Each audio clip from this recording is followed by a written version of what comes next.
Sitaram again. ईशारदेवा ईशारदेवा अज्ञानता से हमें तार दे माँ ईशारदेवा ईशारदेवा अज्ञानता से हमें तार दे माँ तू स्वर की देवी ये संगीत तुझसे हर्ष की तेरा है हर गीत तुझसे आ,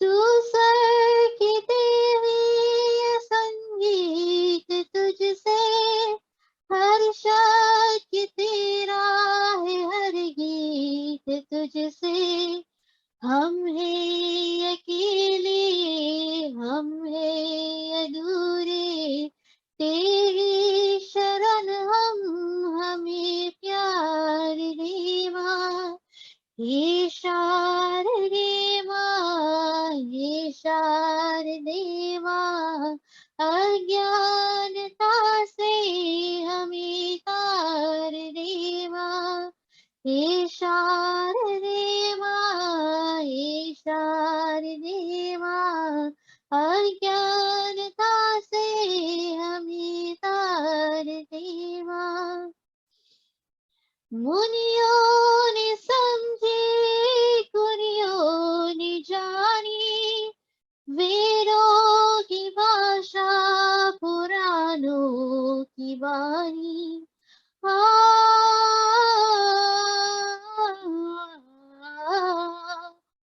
मुनियों ने समझी मुनियों ने जानी वेदों की भाषा पुराणों की वाणी हम भी तो समझे हम भी तो जाने विद्या का हमको वरदान दे माँ हे शारदे माँ हे शारदे माँ अज्ञानता से हमें तार दे माँ हे शारदे माँ हे शारदे माँ अज्ञानता से हमें तार दे माँ तू स्वर्त वर्णी कमल पे विराजे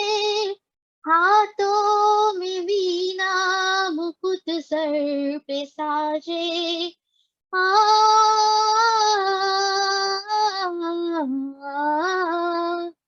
तू स्वर्त वर्णी कमल पे विराजे हाथों में वीणा मुकुट सर पे साजे मन से हमारे मितारे अंधेरे हमको उजालों का संसार रे माँ हे शारदे माँ हे शारदे माँ अज्ञानता से हमें तार दे माँ हे शारदे माँ हे शारदे माँ अज्ञानता से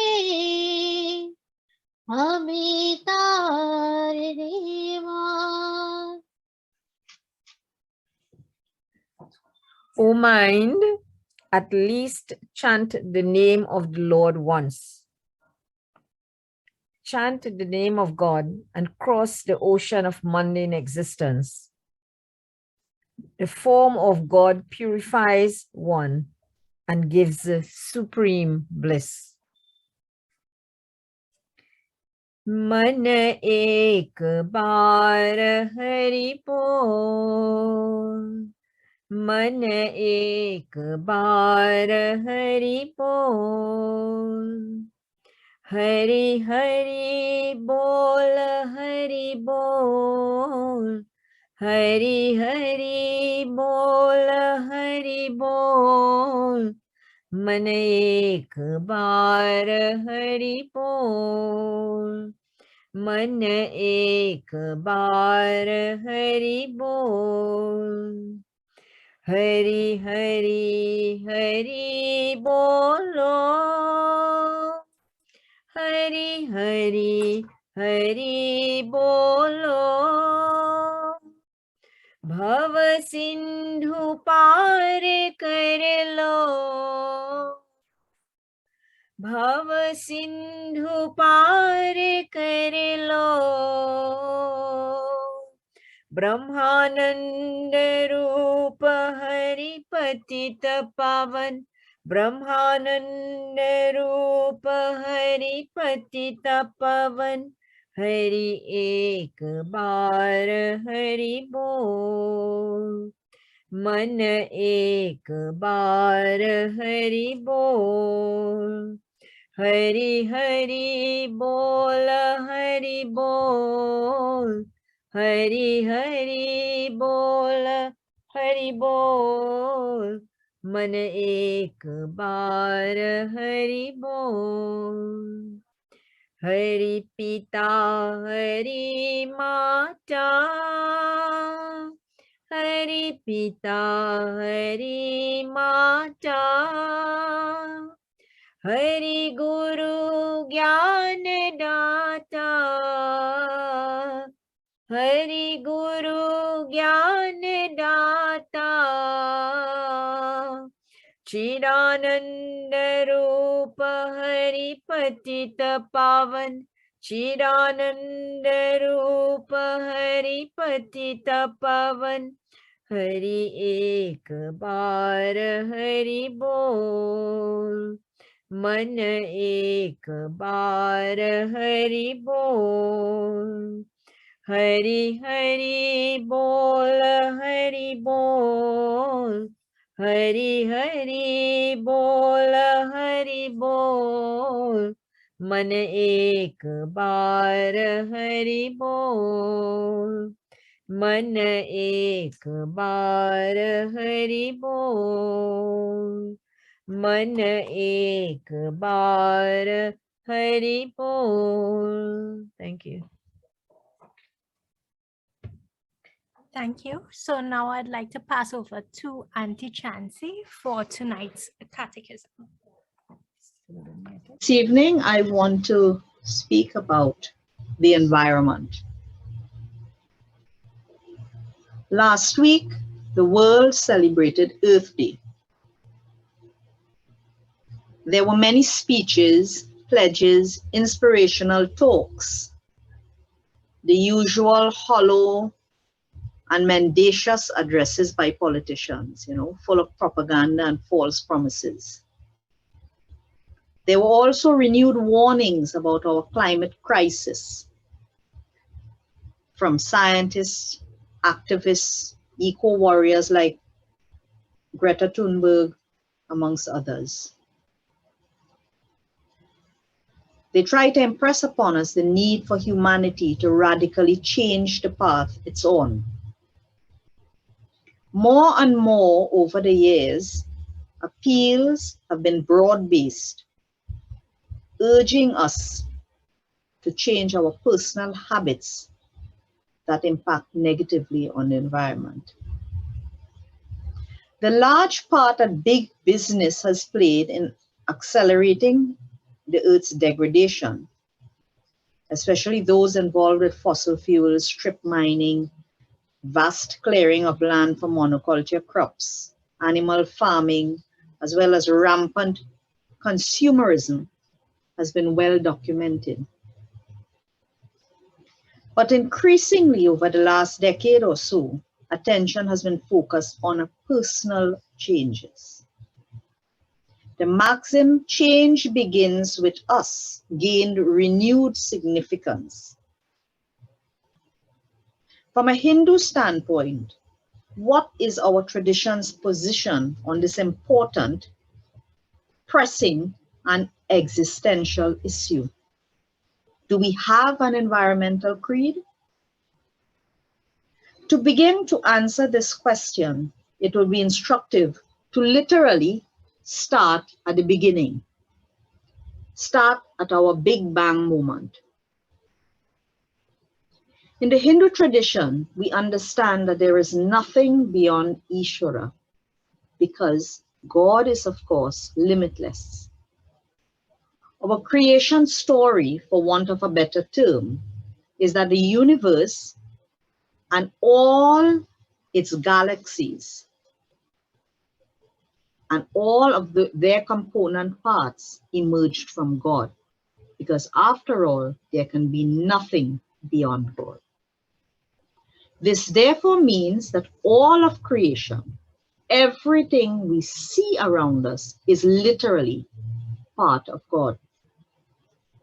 In chapter 11, verse 9, the Lord says, the entire universe is his manifest body, not just human beings or sentient beings, all of it. In the same way that we speak of God with form, the saguna aspect, and God without form, nirguna aspect, the same principle applies with God's immanent and transcendent reality. The important point to note is that God is in no way limited by any of these realities, but remain untouched and unaffected. God's limitless nature remains unchanged. In the same chapter 11, Vishwarupa Darshan Yoga, Lord Krishna explains to Arjuna quite vividly the Lord's macrocosmic form as opposed to his calm and gracious form, otherwise known as the gentle and serene form that we are accustomed to. In verse 13, the Lord says, the cosmic life is manifesting itself as the celestials, as human beings, as animals, as birds, as the vegetable kingdom and other species, the living earth, the earth itself, inanimate, mountains, rivers, landscapes, etc. How beautiful and humbling is this cosmological understanding? So when we say, just look at a beautiful flower or tree, and we say we can see the glory of God, that is precisely the Hindu view. Conversely, in the modern world, only in the last decade or so, isolated parts of the natural environment have been accorded legal rights. Thus far, 7 countries have accorded rights to parts of their environment. The one in terms of how great this and how much rights have been recognized. We start with Ecuador, New Zealand, Colombia, Australia, the United States, Bangladesh, and last is India. Now, all of these countries have recognized different parts of their environment and given it legal status, some as a human being, like the rights of a human being.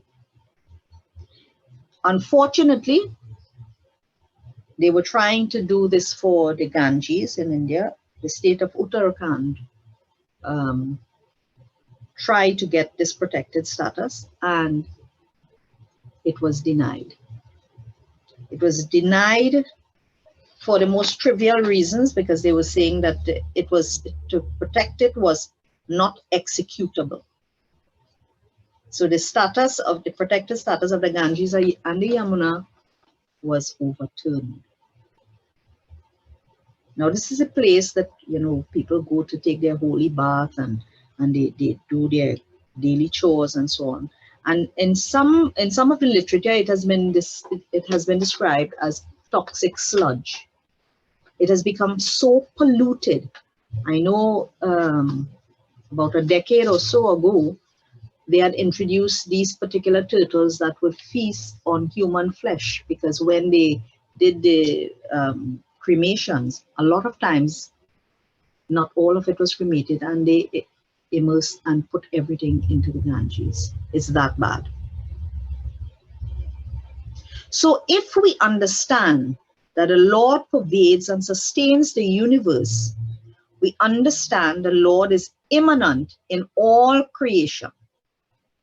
Understanding this, how can we then degrade and destroy and pollute the earth? How can we destroy flora and fauna alike? Understanding God's equal presence in all beings is one thing, but his immanence in all of creation is quite another. No major world religion regards a living earth and universe in this way. One that has certain similarities is the American Indian cosmology, where they look at all parts of nature as part of God. There's a term there they use, mitakuye oyasin, where everything is related. All my relations are one, nature, humans, all of it. And in Christianity, well, we know about stewardship, where human being is tasked to take care of the earth. In the Hindu tradition, the Lord has repeatedly underscored how the entire universe is pervaded by the divine. So do we really need an explicit creed? This is enough to point us to what is dharmic within our tradition, what is spiritually, morally, and ethically right and just. Interestingly, also, all forms of the Lord, including the Purna avatars, Lord Krishna and Swami, were closely associated with the natural world, plants and animals.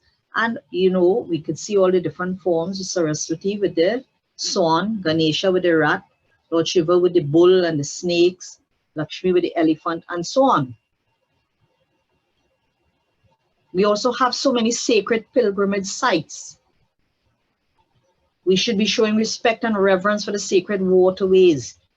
Even our rituals, our pujas, they all require materials derived from nature, leaves, grasses, seeds, flowers, water, grains,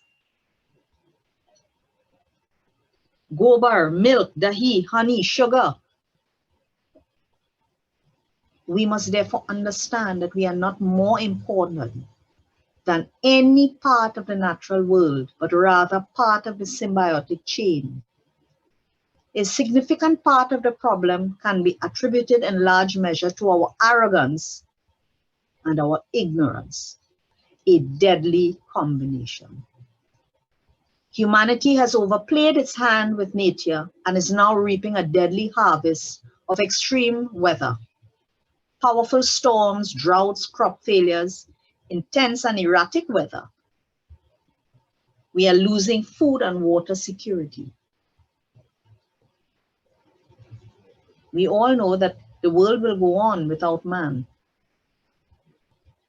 So many different schools have done research to show this.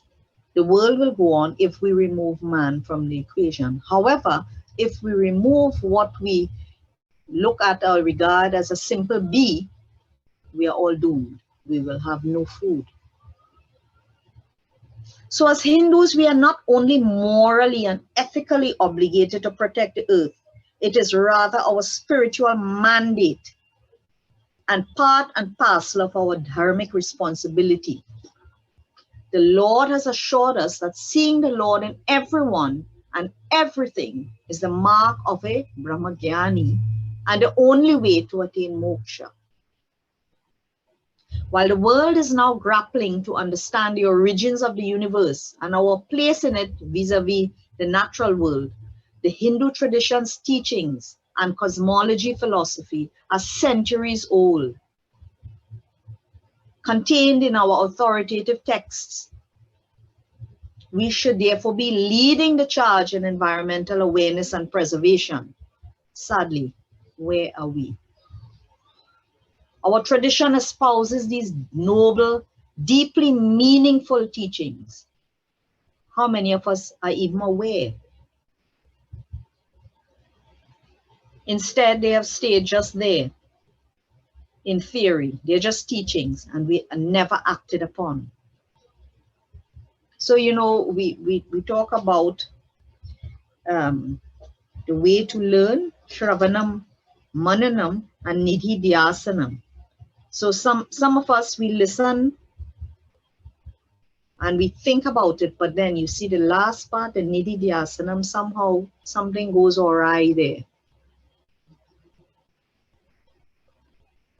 And we need, you see, there's so many beautiful things about our tradition, but if we are not aware and we don't search, at this time, everything is available to us. So we can't blame anybody. The onus is on all of us. You know, what is the point of boasting and beating your chest and saying, you know, my, like one-upmanship, my religion is better than yours and all of this rubbish, when you yourself do not even understand your own faith.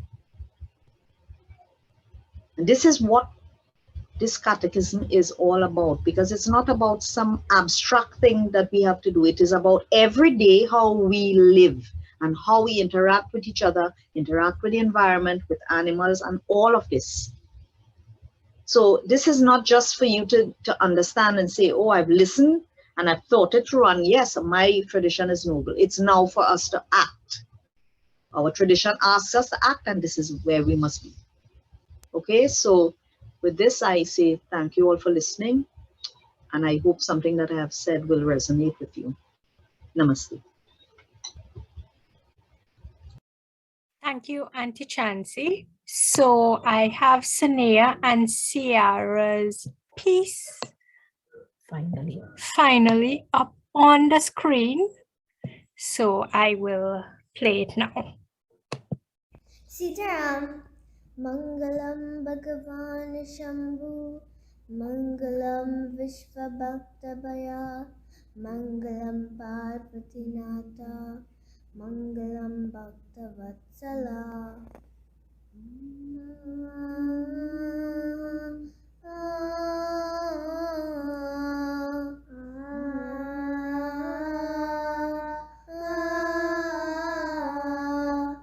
Shiva Shambhu Dino Ki Bandhu Namo Namah Namo Namah Girijapati Gangadhara Harihara Namo Namah Namo Namah Shiva Shambhu Dino Ki Bandhu Namo Namah Namo Namah Girijapati Gangadhara Harihara Namo Namah Namo Namah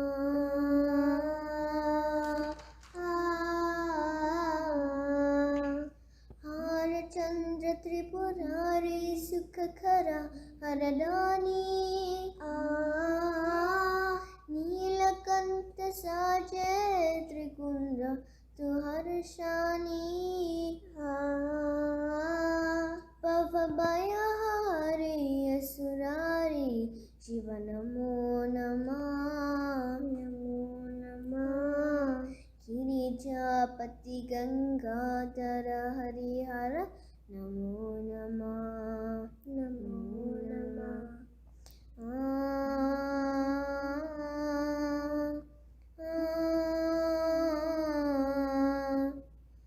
Tama Tama Tama Tamaru Vinash Se Jagadoli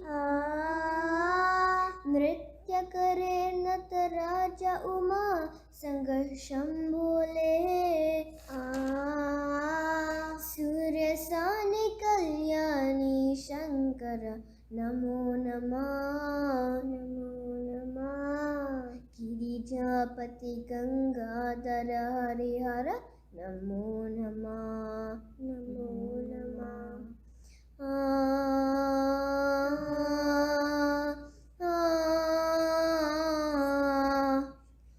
Shiva Shambhu Dino Ki Bandhu Namo Namah Namo Namah Girijapati Gangadhara Harihara Namo Namah Namo Namah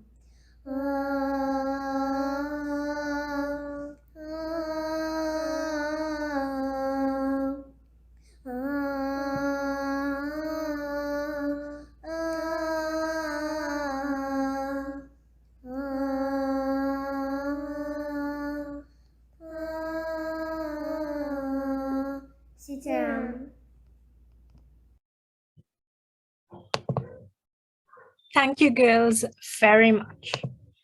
So now I would like to ask my mom to do tonight's closing prayer. Thank you.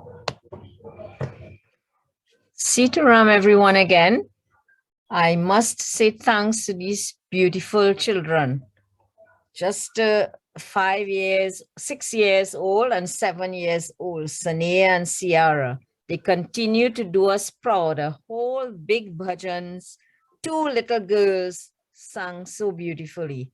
And I'm Oh my God, I enjoyed that. Love to see how these children are doing. They do it so beautiful. Yes, and they all very interested. And I'm sure their teacher, Chansey, is very proud of them because Chansey does I'm assist sure, them I'm Sunday and she would have taught them that bhajan. I'm very sure of that. They only learned that on one occasion, you know. Oh my Only gosh. one.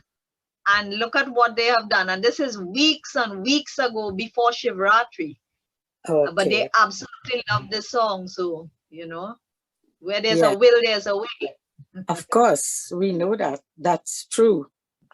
That is so true.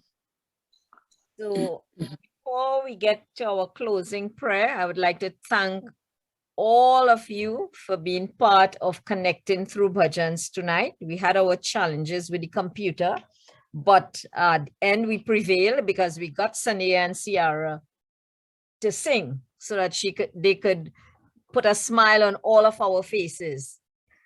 And again, we would like to all of those who are going through difficulties, who might have a loss of a loved one, some situation that they need to have the hand of the Lord with them. We hope that this would have helped them to be in a better place so that they can handle whatever difficulties come their way. And please feel free to share these with your friends if they would like to join with us so we can grow our numbers a bit. Not that we are complaining about the numbers, but some more could benefit from it, we hope. And so feel free, you can share it with your friends or anyone. And it doesn't have to only be people in Trinidad. As you know, Mrs. Ramnath is in the United States and she joins us almost always. Only when she's really not available, then we don't see her on.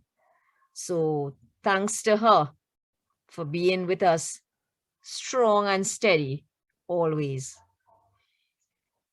Okay, so we prepare ourselves now for our closing prayer. We adopt the mode of prayer, and together we will sing. Om Asito Ma Sadigamaya Tamaso Ma Jyotirgamaya Mrityurma Amritam Gamaya.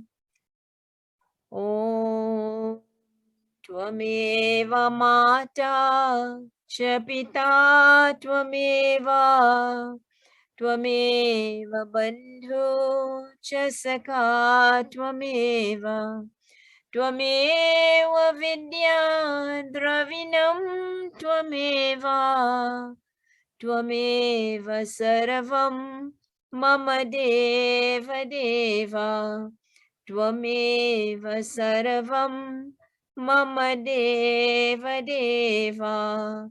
Om Shanti Shanti Shanti Hari Om. Sitaram, everyone, and please stay safe and keep well. Thank you.